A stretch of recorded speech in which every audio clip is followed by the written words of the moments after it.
마태복음 10장 9절로 15절 말씀입니다. 너희 전대에 금이나 은이나 동을 가지지 말고 여행을 위하여 배낭이나 두벌옷이나 신이나 지팡이를 가지지 말라.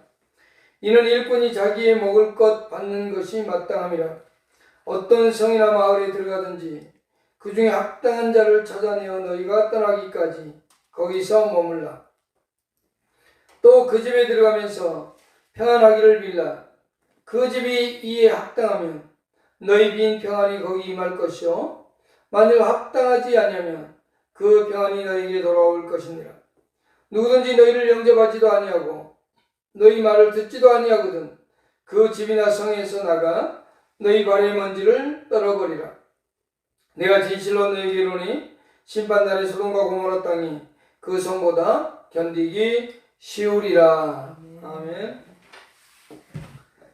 제자들의 사역지침이라고 했습니다. 예수님께서 가르쳐 주신 제자들이 어떻게 복음 사역을 해야 되는지 그에 대해서 가르쳐 주는 내용이 우리가 10장 5절부터 봤습니다. 5절부터 8절까지 이 앞주에 봤고요. 제자들이 누구에게 가야 되는지 이방인도 아니고 사마리아 땅도 아닌 한시적으로 제한을 두시면서 이스라엘의 잃어버린 양에게로 가라라고 말씀을 했고요.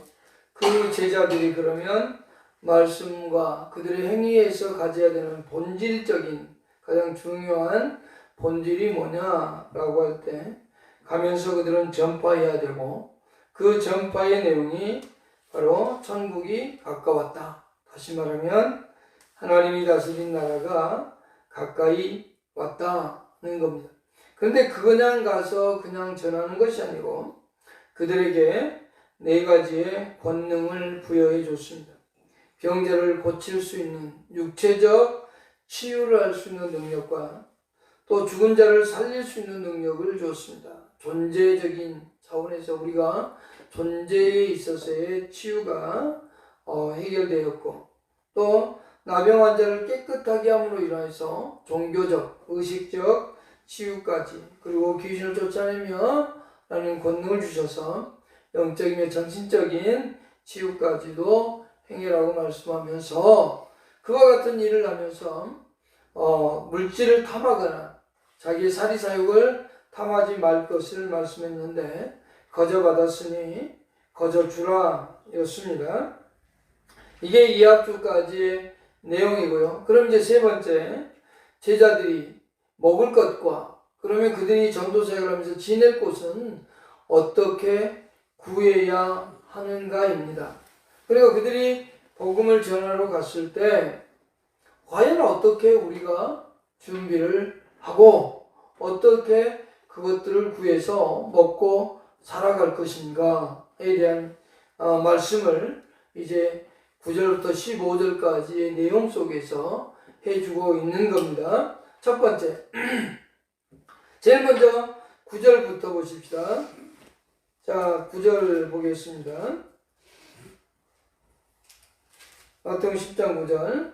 너희 전대에 금이나 은이나 동을 가지지 말고 여행을 위하여 배낭이나 두벌옷이나 신이나 지팡이를 가지지 말라. 이는 일꾼이 자기의 먹을 것 받는 것이 마땅하다라고 되어 있습니다.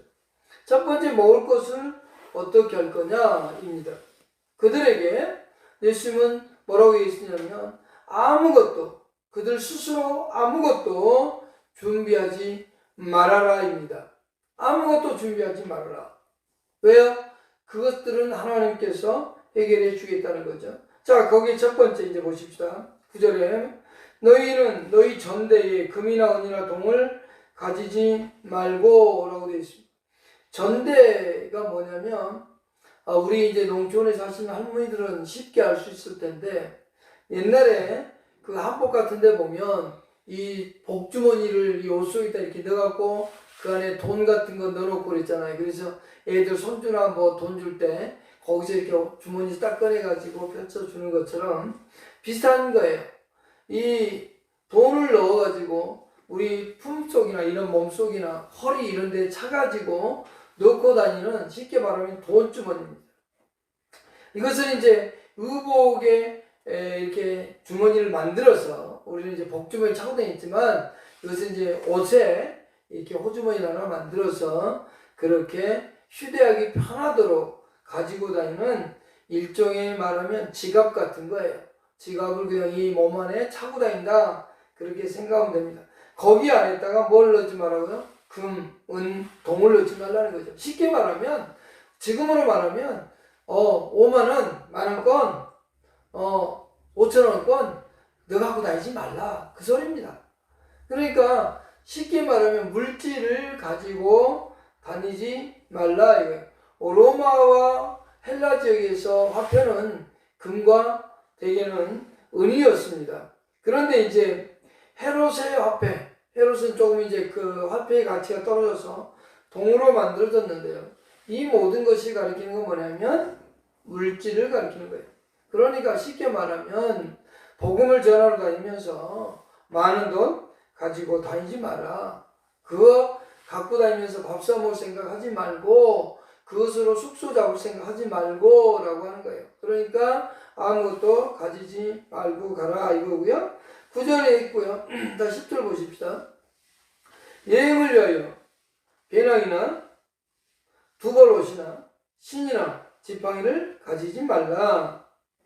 여기는 이제 배낭은 뭐냐면 주로 여행을 할 때 음식이나 식량을 가지고 다닐 때 쓰는 가죽으로 된 겁니다. 가죽이나 아니면 이제 천이 아주 결이 거친 걸로 만들어진 쉽게 말하면 가방과 같은 먹을 것을 넣어 갖고 다니는 그와 같은 그 도구가 바로 이게 배낭입니다. 그것을 가지고 가지 말고 또 하나는 두벌옷을 가지고 가지 말죠. 여분의 옷을 가지고 다니는 것은 중동 지역에서는 흔한 일입니다. 왜냐하면 낮에는 덥고 밤에는 아주 춥기 때문에 온도차가 극심하게 차이가 나기 때문에 거기에 옷을 가지고 가는 것은 당연한 겁니다. 그래서 밤에 잠을 자고 할 때, 밖에서 잘 때 그것이 이불 대용이 되거든요. 그래서 몸을 따뜻하게 위해서 절대적으로 필요하지만 하나님께서 내가 사람들의 후원을 통해서 다 해결할 테니까 가지고 가지 말라 이거고요. 또 신이나 지팡이가 나오는데 유대인들은요 신발을 안 신으면 안 됩니다. 그건 부정하게 여겨졌죠. 그래서 맨발로 다니는 것은 유대인들에게서는 엄격하게 금해진 거예요. 그래서 신발은 반드시 신고 다녀야 되는 건데 이것도 가져가지 말라 이거죠. 마가는 이제 신발 대신 지팡이를 표현했는데 이 두 가지는 다 가지고 다니는 절대적으로 어떤 지팡이는 또 여행 중에 뱀이나 또는 자기 생명을 해할 수 있는 동물들을 막아낼 수 있는 그리고 걷다 보면 지치니까 그 지팡이에 의지해서 가기도 합니다만 무엇보다 지팡이는 자기의 생명을 해할 수 있는 전갈이나 또는 뱀이나 이런 것들을 또 이제 처리하기 위해서 가지고 다니는 겁니다. 그러니까 여행을 위해서는 반드시 필요한 게 배나 두벌옷, 신발, 지팡이인데 이건 필수적인 거거든요. 지금처럼 뭐 차를 타고 다니는 게 아니니까 그때는 걸어 다니는 거니까 이것은 절대적으로 필요한 거고 그리고 다니면서 필요한 돈은 물질적인 건 필요한데 이것들을 가지지 말라 이렇게 말하고 있는 겁니다. 그러면 왜 그렇게 하지 말라고 하냐면 10절 마지막에 보면 이렇게 말하죠. 이는이란 말은 그 이유는 그 말입니다. 그 이유는 일꾼이 자기 먹을 것을 받는 것이 마땅합니다. 그러니까 이 제자들이 가서 복음 사역을 전하고 병자들을 고쳐주게 되면 그들로부터 먹고 자고 생활하는 것에 대한 생필품을 공급받을 것을 암시해주고 있는 거예요. 그러니까 전하는 자 쪽에서 보면 그저 받았으니까 그저 주라는 것처럼 나에게 주신 능력으로 그 병자들을 치유하고 문제를 해결해주고 그리고 하나님의 나라에 대해서 가르쳐줬단 말입니다. 그러면 그것을 받은 피전도자들은 이거에 대한 은혜를 갚아야 되잖아요. 그래서 그들에게 생계를 책임져주고 먹을 것을 챙겨주는 그래서 이 사역자들이 필요한 물품들이나 먹을 것을 공급하도록 하나님께서 해주겠다는 사실이거든요. 이것은 결과적으로 하나님께서 은혜를 베품으로 인해서 하나님께서 모든 것을 해결해 주겠다는 겁니다. 그것이 바로 먹을 것과 받는 것을 하나님께서 복음을 받아들이는 사람들을 통해서 공급할 거다. 그러니 잊지 말고 그냥 가라는 겁니다. 아무것도 준비하지 말고 뭐만 가지고 가요? 진리를 가지고 가라는 거죠. 가서 천국 복음을 전파하라는 겁니다. 하나님의 나라에 대해서 가르치고 예수 그리스도를 통해서 가지고 온 하나님의 나라가 있다는 거고요. 또 하나는 왜 그토록 가지지 말라고 하냐면 인간적인 검소한 자세를 근거해서 행하라고 하는 겁니다. 그러니까 사치하지 말고 다니면서 인간으로서 내가 하나님의 종으로서 검소한 자로 낭비를 하거나 이렇게 사치를 하고 다니면 복음을 전하는 자로서의 모습은 아니니까 그와 같은 모습이 아닌 검소하고 아주 깨끗한 청빙의 삶을 사는 자로서의 모습을 보여주라는 겁니다. 세 번째는 왜 이와 같은 걸 준비하지 말아야 되는지에 대한 세 번째는 뭐냐면 가장 중요한 거예요. 하나님의 섭리에 의지하여 행하라고 하는 겁니다. 지금 이들은 아무것도 가져가지 않지만 이 자기들이 전하는 복음의 일, 이것은 하나님의 역사 속에서 이루어지는 거니까 하나님께서 그들을 먹이고 입히고 재우고 사람을 만나게 하는 놀라운 일들을 하나님께서 배후에서 역사하실 거다. 그러니 그 하나님 의지하여 사역을 해라는 겁니다. 하나님께서 우리를 통해 이루고 싶은 일들과 만나게 하실 사람들이 있는데 그것이 하나님께서 우리에게 계획한 뜻이 있는데 그 계획을 무시하지 말고 그 하나님의 계획이 무엇인지 의지하면서 사역을 행할 것을 얘기해주고 있는 겁니다. 자, 크게 두 번째, 오늘 세 번째 제자들이 먹을 것과 그 다음에 거할 곳을 얘기한다고 그랬는데 첫 번째는 먹을 거였습니다.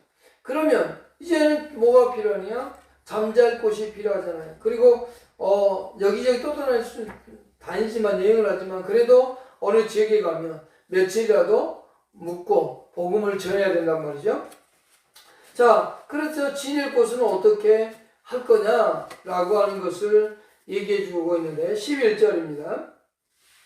어떤 성이나 마을에 들어가든지 그 중에 합당한 자를 찾아내요. 너희가 떠나기까지 거기서 머물라. 자, 그들이 성이나 또는 마을에 들어갔을 때 제일 먼저 해야 되는 게 뭐냐? 복음을 전하면서 어떤 자를 찾아요?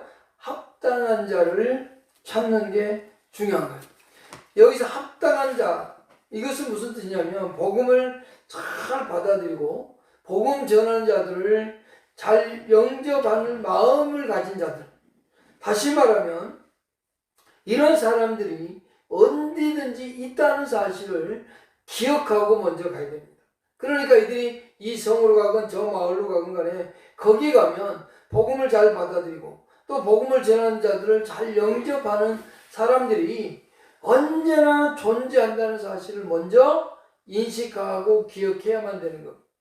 그러니까 내가 복음을 전하러 가면 저 사람들이 받아들일까 말까 이게 아니라 이 제자들에게 얘기하고 있는 것은 어느 성 어느 마을을 가든지 간에 그곳에는 하나님이 예비한 사람들이 존재한다는 겁니다. 하나님께서 그 사람들을 통해서 일하겠다라고 하는 겁니다. 두 번째, 그들은 좋은 숙소를 찾지 말고 뭐 해야 된다고요? 합당한 자를 찾아내야만 됩니다. 천국 메시지에 대해서 호의를 가지고 있고 그래서 들으려고 하고 또 복음 전하는 사람들을 친절히 맞아들이고 그리고 그들을 반겨줄 만한 사람, 이런 사람을 찾아라는 겁니다. 순결한 영혼을 가진 사람이라고도 할 수 있어요. 그러니까 이런 사람들은 어디든지 가면 있다라고 하는 거죠. 바울이 빌립보에 갔을 때 루디아라고 하는 여인을 만나게 됩니다. 그리고 거기서 복음을 기도할 곳을 찾다가 복음을 전하게 되는데 그곳에 루디아를 만나게 되고 루디아가 이 바울을 일행을 받아들이고 그러면서 복음의 사역자가 되거든요. 이와 같이 어느 곳에 가든지 간에 그와 같은 합당한 자들이 있다. 그들을 찾아서 그들 집에 머물러야 된다는 겁니다. 자, 합당한 자를 찾으면 어떻게 해야 되느냐? 너희가 떠나기까지 거기서 머물라입니다. 그러니까 이 집 저 집으로 옮겨가지 말고 라고 하는 거예요. 누가복음 10장 7절에 보면 이 집에서 저 집으로 옮기지 말라는 말씀이 있습니다. 사역자들이 어느 한 집에만 갔다가 오늘은 요 집, 내일은 저 집 그렇게 사역하지 말고 그 한 집에 들어갔으면 그 집에서 꾸준히 계속 있으라는 겁니다. 왜 그런가 하면 이쪽 집에서 요리 가고 저쪽 집에 저리 가고 계속 그렇게 되면 사람들이 볼 때 저 집에서는 만족을 못하네. 또 저 집에 가서 또 만족을 못하네. 한 집에 만족하지 못하고 불평꾼들로 보일 수가 있고 또 하나는 짐을 옮기고 하면서 시간적 낭비를 하게 되는 겁니다. 그러니까 쓸모없이 시간을 낭비하게 되고 또 그로 인해서 일하기가 싫으니까 저렇게 계속 이사만 한다, 시간을 낭비한다 라고 하는 게으름뱅이가 될 수도 있기 때문에 게으른 사람이라고 하는 제자들은 참 게으른 사람이다 이 소리를 들을 수 있기 때문에 옮겨가지 말고 한 곳에 있으라입니다. 그리고 그곳에 들어가게 됐을 때 어떻게 해야 되느냐? 어떤 행동을 해야 되느냐? 그 집에 들어가면 12절에 그 집에 들어가면서 평안하기를 빌라. 그 집에 들어가면서 평안하기를 빌라입니다. 요 평안이라는 말은 우리가 잘 아는 샬롬이라는 뜻입니다. 유대인들은 어느 집에 가든 그와 같이 누굴 만나든 평화를 얘기합니다. 그런데 이 예수님의 제자들이 바로 그 집에 들어가서 첫 마디가 뭐냐? 샬롬입니다. 평화를 얘기하는 거예요. 우리 인간에게 가장 필요한 게 뭐냐면 하나님과 나와 평화의 관계를 유지하는 겁니다. 하나님과 나의 멀어졌던 그 관계가 회복되어지는, 그래서 하나님과 내가 연합되어지는 그것이 가장 중요한 건데 여기 제자들이 가서 첫 번째로 해야 되는 말이 뭐냐? 바로 샬롬입니다. 이것은 하나님과 우리 인간과의 영원한 그 평화적인 관계 속에서 우리가 누리게 되는 육적인 축복과 영적인 모든 축복을 다 얘기하고 있는 겁니다. 그래서 평화를 가서 그 집에 가면 빌라고 하는 겁니다. 이것은 그 집 사람에 대한 일종의 일반적인 경의를 표하면서 그들을 정중하게 대하는 삶의 태도인 겁니다. 그러니까 이 제자들이 가서 평안하기를 빈다는 것은 그 집에 하나님께서 주시는 영육간의 모든 축복이 임하기를 바라고 또 주인을 향한 경외하는 마음과 그를 친절하게 대하는 일종의 예의를 갖춘 자의 모습입니다. 그래서 그 집안의 육적이고 영적인 모든 축복이 임하기를 제자들은 빌어야 되는 거고요. 우리들도 마찬가지입니다. 우리가 남의 집에를 가거나 또는 어디를 가거나 꼭 그 가정에 평안함을 기원하고 그 가정의 평화를 빌어야 되는 겁니다. 그것이 바로 뭐냐? 샬롬입니다. 그래서 예수님께서 말하고 있는 평안을 빌라는 게 바로 샬롬을 빌라는 거예요. 차고 넘치는 축복, 부족함이 없는 육체적으로도 또 영적으로도 하나님과 관계 속에서 이루어지는 모든 축복이 차고 넘치는 그런 삶이 되기를 빌어라는 겁니다. 그런데 여기 이제 중요한 게 있습니다. 이 평화를 이것을 빈 자에 대한 결과죠. 그 집에 들어갔습니다. 들어가서 이 집에 하나님의 샬롬이 복이 임하기를 바랍니다. 그래서 평안하기를 빌었단 말입니다. 그러면 그 결과가 어떻게 나타나냐? 자, 13절 보십시다. 그 집이 이에 합당하면 너희 빈 평안이 거기 임할 것이요 만일 합당하지 아니하면 그 평안이 너에게 돌아올 것이니라. 결과를 얘기합니다. 자, 합당하면 이라고 되어 있습니다. 그 집에 들어가서 평안함을 빌었는데 그 집이 그 평안함을 받을 만한 합당한 집이면 그 말이거든요. 이 말은 그 집이 정말로 복음 전하는 자들을 예수님의 제자로 기꺼이 받아들이는 것을 말하고 있습니다.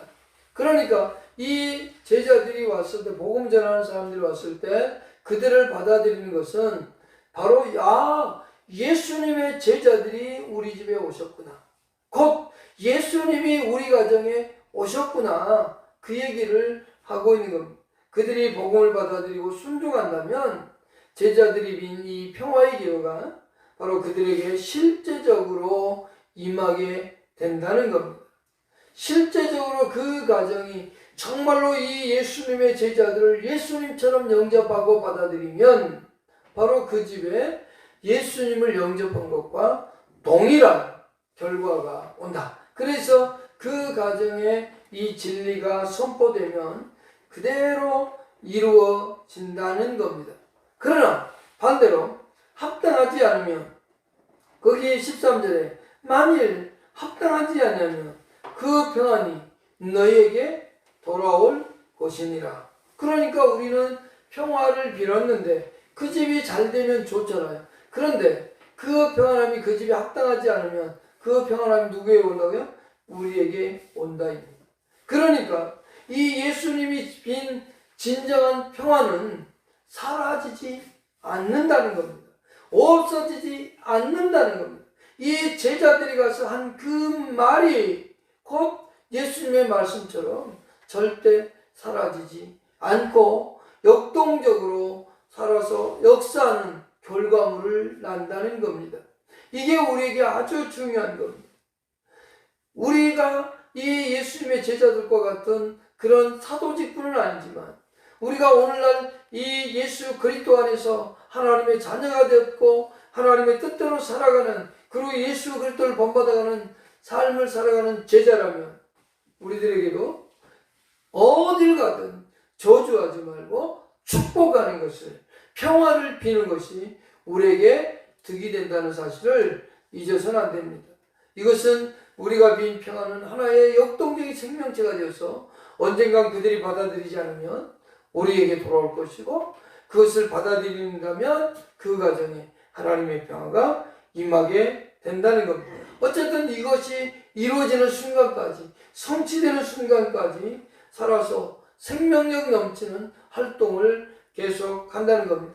이사야 45장 23절과 이사야 55장 11절을 보면 하나님의 말씀은 입에서 나가면 그것이 살아서 반드시 이루어진다고 말씀했거든요. 그러면 하나님께서 말씀했던 말씀들을 기록한 게 성경인데, 우리에게서 성경을 하나님의 말씀이라고 하는데 그것을 우리가 믿고 받아들이고 우리가 어느 곳에 가든지 간에 그곳에서 예수 그리스도를 전하고 그 가는 곳에 사람들을 만났을 때 평화를 빌면 그 평화가 그 가정에 임하든 아니면 나에게 임한다는 사실을 절대 잊지 않기를 축복합니다. 자, 14절 보십시다. 그렇다면 이제 반대로요. 너희 누구든지 너희를 영접하지도 아니하고 너희 말을 듣지도 아니하고 그 집이나 성에서 나가 너희 발의 먼지를 털어버리라. 자, 영접하지 않는 사람들. 여기 앞에 평화를 빈 것은 영접한 사람들이거든요. 받아들인 사람들인데 여기 받아들이지 않는 사람들이란 말이죠.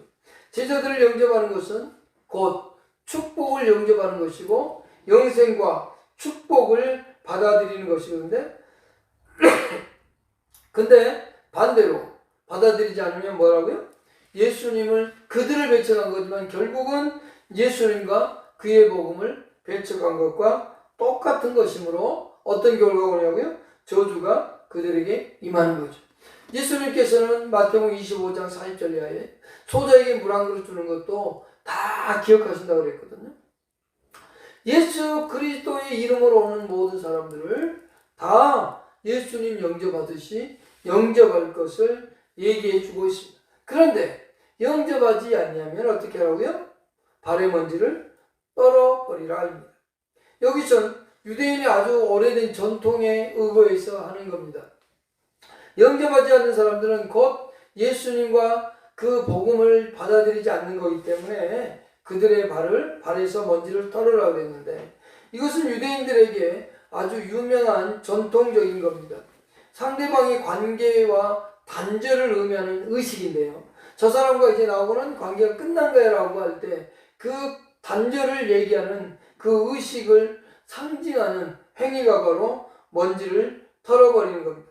유대인들은 이방의 나라를 갔다 오거나 또 그 문물을 받아들이는 것, 그리고 거기에 가서 땅을 받고 왔을 때 그 먼지까지도 뭘로 봤냐면 부정한 걸로 봤어요. 그래서 이방 나라를 갔다 오거나 이방의 물건을 가지고 들어올 때는 반드시 먼지를 터는 의식, 행위가 있었던 겁니다. 그래서 부정하지 않기 위해서, 거룩하기 위해서 만들어 놓은 유대인의 전통입니다. 그래서 먼지를 털어버리라는 거거든요. 바로 이와 같이 그들과는 완전한 관계를 끊어버리고 단절시킴으로 인해서 그들은 이 하나님의 복음에 들어올 수 없음에 대하여 얘기해주고 있는 겁니다. 그러니까 예수님과 그 제자들을 거절하고 받아들이지 않을 때 이 예수님께서는 그들의 발에 있는 먼지를 털어버림으로 인해서 저들의 관계가, 저들이 정말로 하나님 나라에서 버림을 당하는, 그리고 하나님의 진노를 받을 수밖에 없는 거에 대해서 설명합니다. 그것을 이제 예로 드는 것이 누구냐면 소돔과 고모라입니다.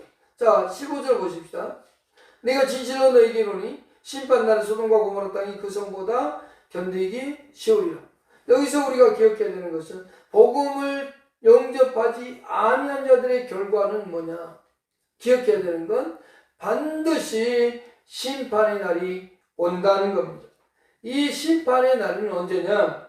복음과 그 사역자들이, 배척한 자들이, 그러니까 복음을 전하는 제자들과 그 복음을 전하는 사역자들을 배척한 사람들이 맞이할 최후의 심판날을 얘기해주고 있습니다. 그러니까 우리가 기억하는 것은 예수님이 반드시 오신다는 것은 누구나 다 알고 있는 거고 받아들이는 사실입니다. 그러나 예수님이 오실 때, 그리고 난 다음에 최후의 심판이 존재한다는 것을 기억해야만 됩니다. 그런데 그들이 받을 심판의 벌이 뭐냐? 소돔과 고모라보다 더 고통스러운 심판을 받게 될 것이다. 여기 소돔과 고모라는 아브라함 당시에 이제 하나님이 보내신 소돔과 고모라 땅에 그 불과 유황에 의해서 심판을 받는 도시를 얘기합니다. 그래서 소돔과 고모라는 불과 유황에 의해서 멸망을 당했습니다. 그 후에 모든 부패와 최후의 심판을 나타내는 대명사가 되었는데요. 바로 소돔과 고모라가 심판받음에 대하여 알려주는 겁니다. 그런데 그들보다, 그 불과 유황으로 멸망했던 그 소돔과 고모라 땅보다 이 복음을 배척하고 영접하지 않은 자들이 받을 벌은 더 크다는 겁니다. 결국 예수 그리스도를 믿으십시오, 예수 그리스도를 받아들이십시오라고 했을 때 그것을 받아들이지 않고 그것을 멸시하는 사람들에게 존재하는 것은 하나님의 영원한 심판이 존재한다는 사실이죠. 그것을 우리는 성경에서 지옥이라고 말합니다. 근데 많은 사람들은 그 지옥을 없다고 얘기하려고 하고 얘기하지 않으려고 합니다. 그러나 분명한 것은 소돔과 고모라 성이 불로 멸망한 것처럼 우리도 예수 그리스도를 영접하지 않냐고 받아들이지 않으면 곧 그와 같은 멸망을 당한다는 사실입니다. 복음뿐만 아니라 그 복음을 전하는 사람들 또한 받아들이지 않고 배척한다면, 그래서 복음을 전하는 사역자들은 늘 강하고 담대하게 그렇게 전할 수 있어야만 되는 겁니다. 오늘 우리가 예수 안에서 예수 그리스도의 제자된 삶을 살아가시기를 축복합니다. 기도하겠습니다. 하나님 감사합니다.